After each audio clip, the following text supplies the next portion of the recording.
Welcome to Car Rides with Little Miss Gigi. a place where girls like you will be inspired by godly stories. Hello girls, Happy New Year! Well, today we are celebrating and getting ready for a party. But it's not a New Year's party. I don't think you'll be able to guess what it is. Oh, I'll get that balloon. Quick, you need to hide. Have you put out the cake and everything? Yes, cake's ready. Okay, cool. She's here! She's here! Quick, hide. Oh, shh, keep it quiet. Hello? Guys, when we're supposed to record, why is there a cake? Balloons? Are we doing a Happy New Year's party? Because I'm excited. I'm excited to start this new year. Surprise!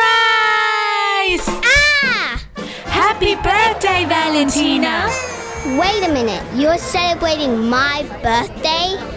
I thought we were doing a Happy New Year's party. You surprised me so much. Thank you. So Valentina, how old are you today? Did I get the right amount of candles? Let's see, there's 1, 2, 3, 4, 5, 6, 7, 8, 9 candles on the cake. You got correct, Puppy, because I'm turning 9.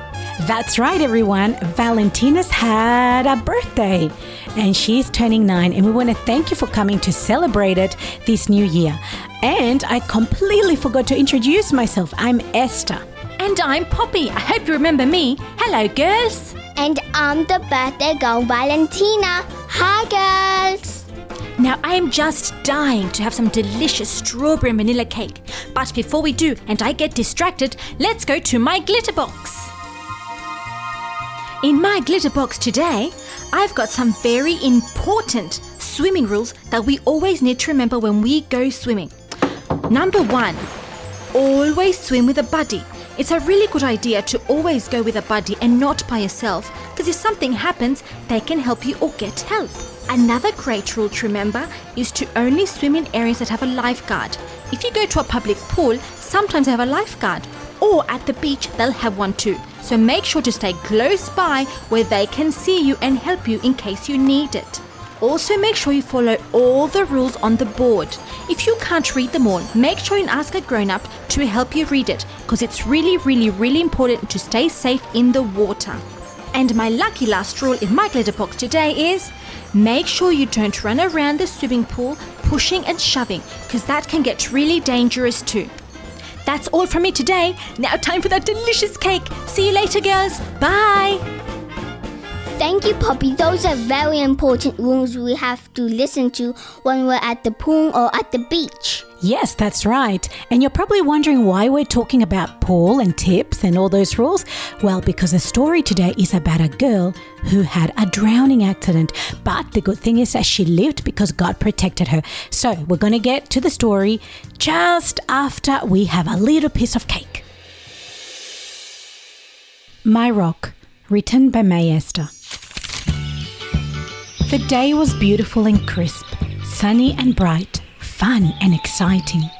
Little butterflies danced in May's and Lorena's stomach as they headed to the river for a church excursion. The bus was filled with exciting teenagers and adults, as well as boisterous children. There was a great atmosphere in the air. The water came into view and a cheer of delight vibrated throughout the bus. People gathered their belongings and dashed off the bus. A fishing rod almost hit May as she quickly ducked to avoid getting a concussion. Lorena giggled and she grabbed her beach bag, and May rolled her eyes. Soon the girls were wetting their feet, splashing water and screaming with delight. The cool water felt heavenly and refreshing on their skin. It was a hot day. This was really the life. The girls stayed close to the edge because Lorena couldn't swim. Late afternoon came too soon, much to everyone's disappointment. No one felt like going home yet. It was too early, but the bus was leaving at a specific time and everyone had to hurry. The girls headed to the bus with a few of the church members as they chatted about the fun day they had. The path they had crossed in order to reach the bus was now covered with water because the tide was coming in. Lorena swallowed. Oh no, as she looked at the river on both sides and the narrow path in the middle. She felt afraid. Is this really the only path there is? Lorena asked a little uncertainly and shaky as she stepped onto the path. This is it, Lisa said. But don't worry, honey. The water is still very shallow. Let's quickly cross and we can reach the bus sooner. Girls, be careful as you cross this path, John warned. It's only so wide and we don't want you to fall into the river. He laughed in good humor, but his wife Lisa glared at him. Suddenly, Lorena lost her footing and fell into the rapid waters of the river. May's heart lurched and she screamed in distress. Her first reaction was that she had to save her. Her sister was drowning. Lorena's head bobbed up and down, and at times, May lost sight of her. With tears streaming down her face, May didn't think, and she jumped into the murky waters and furiously swam towards her sister. Nothing mattered to her but to reach her. The strong current kept pushing back any advancements she made, but May didn't care. She fought the current and swam furiously. In the distance, she could hear people screaming and yelling. Was it to her? She didn't know. Finally, panting in exhaustion, May reached Lorena, and in that instant saw the despair, panic, and anguish in Lorena's eyes. She was drowning, and she knew that she was going to die in the water. Suddenly, Lorena grabbed onto May and started pushing her under so she could grab a breath of air. May panicked and started to struggle, but her sister was a little older and stronger and she couldn't push her off her shoulders. May kicked her feet rapidly and tried to break free, but she couldn't. From under the murky water, she could see the precious surface of the water, but she couldn't reach it. She was going to die. They were both going to die. Water was filling her mouth and she couldn't breathe. Just as May was about to give up, she felt the weight of her sister come off. Someone had grabbed Lorena and May was able to surface. Her mouth wide open as she spluttered and coughed and breathed. From behind, strong arms grabbed her and she hugged onto his neck for her dear life. It was one of the older guys from church.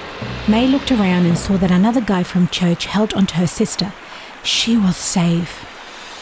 Relief shot through her body like a hot electric current. But they weren't safe yet, not completely. The current kept dragging them further and further from the shore, and they were losing strength and grip. The young man who was holding May told her to pray because only God could get them out. Together they prayed that sweet prayer for safety. "Dear Jesus," May said, "please save us." Then, out of nowhere, a huge rock came under their feet, and they were able to stand firmly onto it. A rock in the middle of a river? God, the strength and rock had sent it to them. They were sure. May held back the tears of joy and relief as her sister, herself, and the guys were able to stand firmly onto the rock. The rock moved with the current and took them safely to the edge of the water. They jumped off the rock and hurried towards the dry ground. It was wonderful to be standing and to be safe. Later that night, as the girls laid in bed, they couldn't stop thinking about their horrible experience and how God had saved their lives, as well as the lives of the guys that had jumped in to rescue them. The girls believed that they had a powerful God and that prayers were answered 100%. So what about you, Gigi girls? Do you believe that prayer is powerful? I do. I believe that prayer is very powerful. You know why? Because I was the girl who was drowning that day. I was the girl who jumped after my sister, Lorena, in order to rescue her. I was the girl who prayed with a young man from church for God to save us. I was the girl who felt the massive rock come under our feet. So, do I believe in prayer? Yes, I do. And I know that God gave me and my sister and those guys life because He has a purpose. And I know that God has a purpose for you too. So if you're going through something that's really difficult and that's impossible to solve and you feel like you're drowning in your problems, just pray to God. And if things don't get better, it doesn't matter. God is going to give you the peace that you need. So I believe that prayer is powerful and you should try it because it's effective. Wow, that was a really scary story. I can't believe it's true. I know, and it makes me see how wonderful God really is. Anyways, girls, that's all for today from us, and get ready to listen to next time's story, which is going to be a really good one. Bye, girls. Bye. Wow, I think I ate too much cake. I'm gonna fall asleep. I think you did. I saw you eat a couple of slices with Poppy. Yeah, I think I ate 5. And she had 7. Oh no. Let's go. Don't forget that you're Gigi, gorgeous in God's image.